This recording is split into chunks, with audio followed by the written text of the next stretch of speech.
بکشینم سر چیروکا باوکی جاب راستی جی اف چیروکا گلکی باندور لمن کریا و اس پشتراسم دی باندور لوجی بکا کس وک باو دی تنیا و کس نابا وک باو دی مرو لچینه باوک هیا کو اف 12 سالن کچا خوال پشتا خودکا و دبج بو دبستانی اف جی بو کو کچاوی بگهجا خونین خوا او جی بکار بل زانینگه که بخوینه ببا کسک کو ببرهم بد جواکه ده لچینه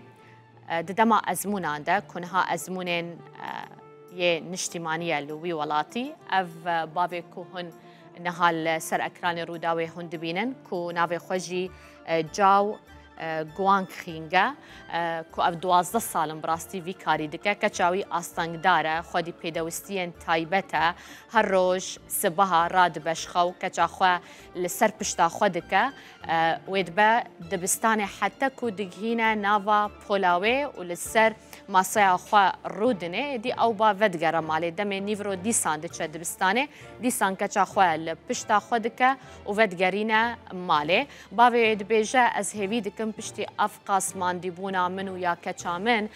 بکار به بگهجه خونا خوا وان ازمونان بسرکفتی در باس بکه و ببا خوندکارا زانینگه براستی جی اف دیمنه گلکی کاریگرن گلکی بباندورن هم اصرار و رجدبونا باوش بکو کچاوی بگهجه خونا خوا هم جی پشتوانی یاوی باویش بو ویکه چه کل پشتا خوا کریه ایدی هاندانك زيدية بو فيكتشكي كو خواندنا خو بردوام بك و بكار بر كسكي سركفتي با و دلي بابي خو خوش بك بشتي افقاسي ماندي بونه